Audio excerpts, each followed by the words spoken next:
네, 안녕하세요. 김영로 TV의 날짜 이야기입니다. 자, 오늘은 8월 30일이 되겠습니다.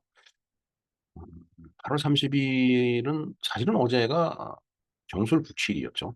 뭐 나라가 부끄러운 일을 당한 날인데 그런 것을 뭐 기념일이라고 해서 이렇게 말씀드리는 것도 뭐 편안하지가 않고 그래서 어제는 건너뛰고 오늘은 오늘도 뭐 그렇게 즐거운 내용은 아니지만은 1882년 오늘 인천에서 그 제물포 조약이 있었죠. 제물포 조약은 그 일본하고 이제 그 조선 사이에 체결된 조약인데 바로 이모군란, 이모군란에 의해서 이제 그 일본 쪽에서 피해를 봤다라고 해서 그 피해 보상을 포함한 여러 가지 사항들을 어 협상을 하고 뭔가 사인을 한 그런 이제 조약이 바로 제물포 조약이 되겠습니다. 다른 말로는 뭐 조일 강화 조약이다라고도 하는데 음 뭐 이따 자세하게 말씀을 좀 드려 보겠지만은 사실 강화 조약이라고 하는 것은 전쟁을 한 사이에서 인제 맺는 게 강화 조약인데 음 이모군란이 무슨 뭐 일본하고 전쟁을 한 것도 아니고 그 과정에서 인제 일본 쪽이 피해를 봤다라고 인제 주장을 해서 인제 이 조약이 맺어졌는데 강화 조약이라고 하기에는 쪼끔 뭔가 어딘지 모르게 껄쩍지근한 그런 내용 아닌가 이런 생각을 해 봅니다. 글쎄요. 이게 참 우리가 그때 당시에 힘이 있었으면은 뭐 이런 조약을 맺었겠어요. 근데 힘이 없으니까. 정말 참 만국조선이라고 제가 이야기를 하는데 조선 말기를 보면 정말 답답한 게 한두 가지가 아닙니다. 근데 인제 요즘 와 갖고서 그 망해가던 조선을 갖다 자꾸 미화하는 그런 사람들이 있더라고요. 음 정말 치욕당하는 것을 치욕당한 그대로 바라다 봐야지 그걸 아니라고 자꾸 분칠을 해 갖고서 이상한 짓거리를 하다가 보면은 결국 그런 일을 또 당하게 된다. 그런 아주 역사의 뭐 반복이라고 할까 그런 현상을 우리가 경험을 하게 되죠. 자 오늘 8월 30 일을 맞이해서 재물포조약에 대해서 한번 간단하게 알아보는 시간을 갖도록 하고요. 뭐 경술국치에 대해서는 뭐 굳이 그 이야기를 하지 않아도 뭐 여러분들 잘 아시기 때문에 제가 어 그에 관련된 자료 몇 가지만 이제 소개를 드리는 걸로 하겠습니다. 그리고 오늘이 세계 실종자의 날이 되겠습니다. 뭐 여러분들 다 마찬가지겠지만은 요즘 어 문자를 받을 때 보면은 그 해당 지역에서 이제 집을 잃고서 이렇게 헤매고 오라는 사람들 대부분 이제 치매 환자일 거라고 생각이 되는데 그런 사람들을 발견하게 되면 뭐 어디로 연락을 해 달라 이런 인제 안내 문자를 아주 종종 받습니다. 하루면 한두 건씩은 꼭 들어오는 것 같은데 사실 가족을 잃어버리고 나면 그거같이 마음 아픈 일이 없죠. 뭐 말로 형언할 수 없는 그런 인제 아픔이고 슬픔인데 오늘 실종자의 날을 또 맞이를 해서 우리가 어 가족을 잃지 않는 가족을 잃어버리지 않는 그런 주의 깊은 그런 생활을 해야 되겠다라는 말씀을 좀 드리고 싶습니다. 연전에 국제시장이라는 이제 영화를 봤을 때 흥남보도에서 빅토리 호를 어 이제 승선하다가 꼭 자꾸 가던 그 주인공 아버지가 딸을 손을 놓치게 되죠. 그래서 인제 딸이 인제 그 바닥으로 이렇게 추락을 했나? 하여튼 그렇게 인제 어 네 그 딸을 잃어버렸는데 그러니까 인제 아버지가 "아 내가 이거를 꼭 이게 뭐 망 망난인지 언년인지는 모르지만 내가 꼭 찾아 갖고서 갈 테니까 먼저 아들 보고 가라." 그러면서 그 아들이 인제 국제시장의 인제 주인공이죠.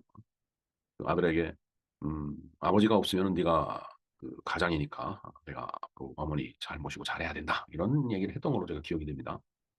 또 정말 어 6.25 전쟁 50 년대, 60 년대, 70 년대를 살아오면서 그때 당시 사회상을 그대로 보여줬던 영화가 바로 그 영화인데 그 사회상 속에서 젊음을 보냈던 젊은 사람의 어떤 고뇌 그다음에 시대의 상황 이런 걸 아주 극렬하게 잘 표현을 했던 것 같아요. 쪼끔 이야기가 좀 길어지는 것 같은데 사실 저는 그때 그 영화를 보면서 커다란 팝콘통을 들고서 인제 영화를 봤는데 제가 나중에 끝나고 나와서 인제 사람들한테 그런 얘기를 했습니다. 너무 많이 눈물을 흘려서 팝콘통을 눈물로 꽉 채웠다라고. 물론 뭐 우스갯소리 농담같이 하는 얘기지만 그만큼 가슴 아픈 이야기였다고 저는 생각을 합니다. 물론 그걸 놓고도 또 뭐 싫은 소리 하는 사람들은 많이 있는데 어 아무리 그렇게 이야기를 해도 그들 세대의 희생이 없었으면은 지금의 대한민국이 있을 수가 없었습니다. 또 그 시대에 또 걸출한 지도자가 우리에게 있었고. 자, 어찌 됐든 50년대, 60년대를 거쳐오면서 참 서글펐던 그런 그 우리의 그 지난 과거, 그 연원을 따지고 올라가다 보면 만국조선이 또 그 연원이 되겠습니다. 그 만국조선의 여러 가지 그 과정 중에 하나였던 재물포조약. 오늘 그 재물포조약에 대해서 그 내용을 좀 알아보는 시간을 갖도록 하겠습니다. 예, 재물포조약에 대해서 한번 공부를 해보겠습니다. 조약 원문이 뭐 4장으로 되어 있는 모양이네요. 1, 2, 3, 4쪽 이렇게 나와 있는 거 보니까.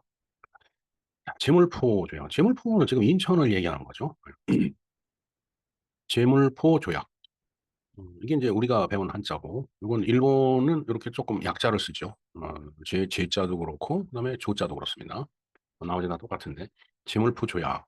재물포조약은 1882년 8월 30일, 오늘이 되겠습니다. 고종 19년 음력 7월 17일이네요. 이모군란이 사후 처리를 위해서 조선과 일본 제국 사이에 체결한 조약이다. 이모군란이 이제 이 군인들한테 월급을 이제 이렇게 안 줬고 한참 밀렸다가 이제 월급을 주면서 뭐 뭔가 이상하게 섞인 그런 그 쌀로다 이게 급여를 주는 바람에 여기에 이제 격분한 어, 군인들이 그야말로 군란을 일으켰던 거죠. 예. 그 이모군란 때문에 또 이제 그 만국조선 조선 말기에 그 정세가 또 이리 갔다 저리 갔다 많이 이제 변합니다. 사실은. 자, 그런 조약인데 조일 강화 조약이라고도 부른다. 강화 조약.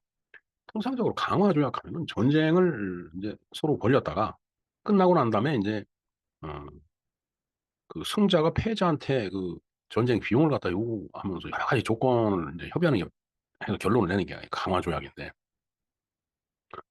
어, 이모군란은 그야말로 우리 자체적인 내부 그 이제 난이었는데 여기에 일본이 이제 관계돼 갖고서 자기네들이 피해를 봤다라고 해서 그걸 보상하라 이제 이런 내용이 되는 거예요.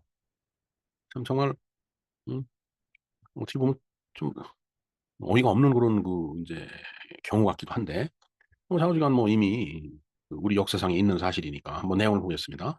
일본은 이모군란 때 피해 보상을 요구한다는 명목으로 하나부사 요시모토 공사를 파견해서 유력한 육해공군이 시위 아래 제물포에 상륙을 했다. 그러니까 어, 군대가 어, 시위를 해준 거네요. 무력 시위를 한 거죠. 이제 그런 상태에서 이제 공사가 이제 제물포에 도착을 한 거예요. 배를 타고서 왔겠죠, 이제. 일본의 출병 소식에 가장 신경을 곤두세운 것은 청나라였다. 음, 아무래도 그렇겠죠. 응? 뭐 이모군란 때문에 뭐 이 병력이 출동하고 뭐 난리를 치니까 일본군이 그 조선반도에 들어오니까 그 신경 쓰이지 않겠어요. 청나라 입장에서 봐서 자기네들이 속국같이 생각하는 그런 조선 땅에 일본 놈들이 들어와 이런 식으로 이제 신경을 곤두 세웠겠죠. 자, 그래서 청나라는 영선사 김윤식의 의견을 청취하고 영선사라고 하는 것은 이게 조선에서 그 이제 청나라로 보낸 그 이제 사신인데 음, 뭔가 그 명령을 받아들고서 그 가서 뭔가 이야기를 하는 그런 그 사신이죠. 예? 근데 이제 청나라에서 이제 이게 영선사가 왔으니까 얘기를 들어봤겠죠. 뭐 자초지종을 뭐 선은 이렇고 후는 이렇고 1번부터 뭐 끝번까지 이렇게 쭉 뭐 얘기를 쭉 들어보고서 야 그래 청나라가 우리 속국인 조선을 내가 보호를 해줘야지 하고 속국을 보호한다는 대의 명분을 내세워서 오장경으로 하여금 군사를 거느리고 재빨리 출동을 하게 했다. 이게 정말 참 말 같지도 않은 얘기인데 우리를 그렇게 속국으로 생각했다라는 건 지금 생각해도 굉장히 불쾌하고 기분 나쁜 일 아니겠어요? 어? 뭔 속국입니까 진짜? 응? 그리고 음, 그런 생각을 하고 있다는 것 자체가 그런 생각을 하고 있는데도 아무런 말도 못하는 것 자체가 참 예, 슬픈 뭐 슬픈 조선이네요. 슬픈 조선. 자 이때 청나라에서는 사태가 확대되는 것을 우려해 일본 공사를 자중시키는 한편 조선 정부의 태도를 완화시켜서 양국 사이에 제물포에서 회담을 열어 제물포 조약을 맺었다. 서로 군대가 출동하면 또 부딪힐 거 아니에요. 그러니까 자 그러지 말고 어, 다 태도를 조금 자중하고 우리 재물포에서 한번 얘기를 해보자. 그래서 이제 이루어진 게 바로 이 재물포 조약입니다. 이에 따라 조선 정부는 배상금을 지불하게 되고 일본 공사관에 일본 경비병을 주둔시키게 되었다. 아니 내 나라 땅에서 내 나라 군대끼리 그 항의를 해갖고서 이제 이렇게 싸움이 내나 군대끼리는 아니죠. 내나 군이 그야말로 이모군란이니까 난을 일으켰는데 여기에 이제 뭐 음, 청나라고 일본이고 다 연루가 되다 보니까 이제 피해를 본 거예요. 그러니까 그 피해를 이제 배상하라 이제 이렇게 요구를 이제 했던 거죠.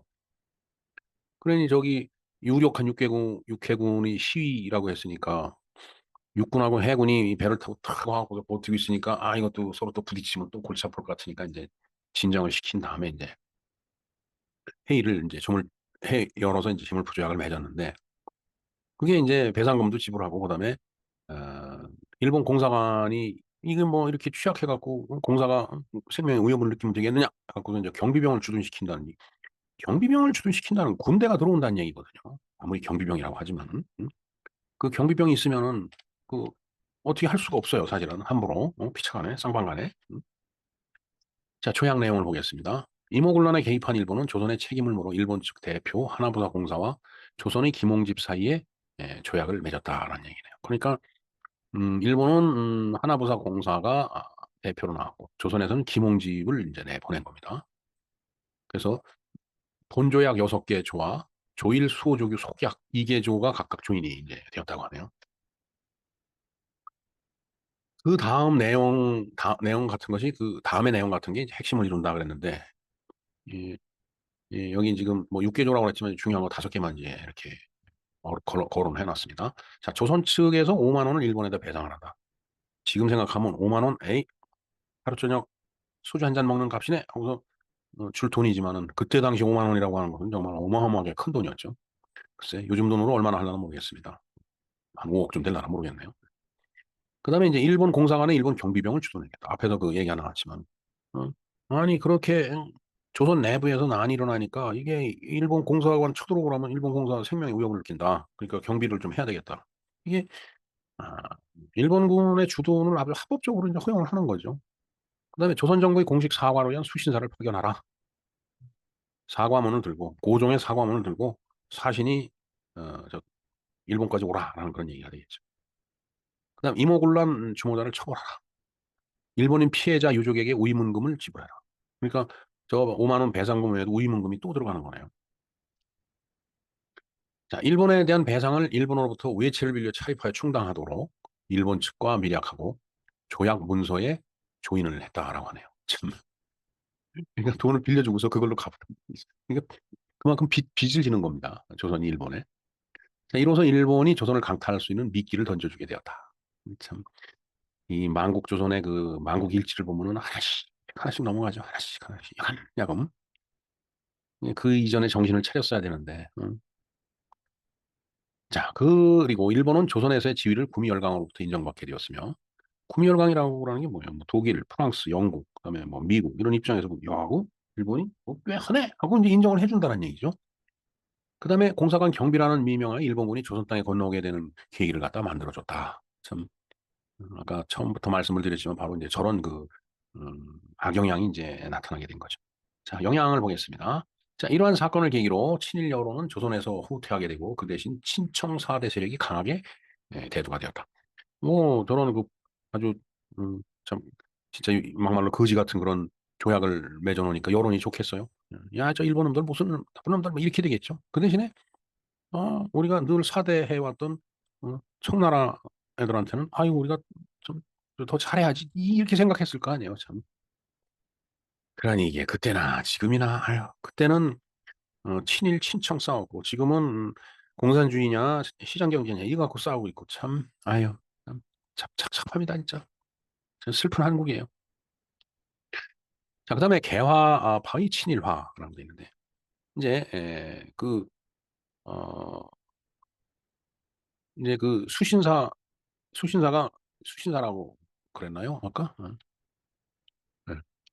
네, 수신사를 파견한다라고 했죠. 네. 이제 김홍집은 이제 뭐 그 중요한 일을 하니까 뭐 김홍집은 갈 수가 없었을 거고. 그다음에 그 이제 밑에 있던 이제 여러 이제 개화파 이제 그 음, 뭐 관료들이죠 말하자면 이제 어, 수신사로 이제 일본에 파견이 되는 겁니다. 제물포 조약의 규정에 따라 사과사절로 사과하러 가는 거예요. 박영윤, 김만식 등이 수신사로. 그다음 송영식, 서광범 등이 수행원으로, 그리고 군왕의 밀명을 띤 민영이, 김옥균 등 15명이 일본으로 건너갔다. 민영익은 나중에 이제 다시 그 수구로 돌아가지만 나머지는 그래도 대부분이 이제 개화파죠. 예. 자, 이들을 맞이하는 일본은 국빈대회에 가까운 극진한 대접을 하는가 하면 100일간의 체제 비용을 전액 일본 외무성이 감당을 하였다. 참 이게 우리가 비즈니스를 해도 이제 저런 경우를 이제 느끼는데, 완전히 뭐 이 계약을 따내려면은 풀로 서비스를 해주는 거예요. 그냥. 그러니까 지금 이게 풀로 서비스를 해주는 거죠. 그러니까 뭘 또 더 받아내려고. 그러니까 이제 왔던 수신사들도 기분 좋죠. 뭐 대접도 받고 뭐 술도 마시고 뭐 기생 들어와서 니나노 띵까댕까 뭐 노래도 부르고 그랬을 테니까. 자, 그리고 외무상 이노우에 가오루는 당대의 철학자 호쿠자와 유키치와 이들이 접촉할 수 있도록 주선하여 그의 해박한 근대 지식으로 하여금 조선 청년들을 사로잡게 만났다. 이 청년들이 뭐 대부분 뭐 이 과거에 급제한 그런 그 이제 음, 발군의 재원들이었겠죠. 예. 그러니 이제 야 이제 우리 일본을 봐라.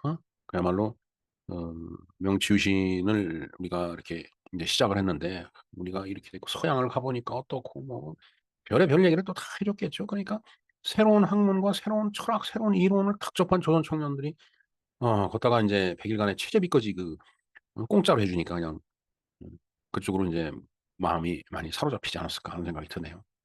그 뭐 비즈니스의 기본입니다. 외교도 마찬가지라고. 네. 그런 걸 잘해야 되는데. 자, 일본 정부는 이들 사절단을 극진히 환대하고 재물 부조약에 의해 조선 정부가 배상토록 한 배상금 50만 엔. 아까 5만 엔이 아니라 50만 엔이네요. 아까 제가 오타를 낸 것 같습니다. 탈타죠. 영자가 하나 빠진 것 같아요. 네. 어쩐지 5만 원은 좀 너무 작다 하는 생각이 들었어요. 이 50만 엔을 5년에 걸쳐 완납하도록 그렇게 처음에 그 조약을 맺었는데 그걸 10년으로 연장을 해줘. 그러니까 아주 조건이 뭐 또 좋아지는 거죠. 야, 일본 애들이 이렇게 환대하는구나. 정말 일본하고 손잡고 일을 해야지 이렇게 만드는 거죠. 근데 그때는 소위 그 개화를 하기 위해서 누구 손을 잡든 손을 잡아야 되는 그런 상황이었잖아요. 조선 정부가 필요로 하는 자금 17만 행을 부산 세관의 수익과 서천 사금광산을 담보로 잡고 연립 8부로 조선에 빌려주었다. 8부. 8부면은 8%죠. 연립 8%면은 아주 싸게 빌려준 거네요, 그야말로.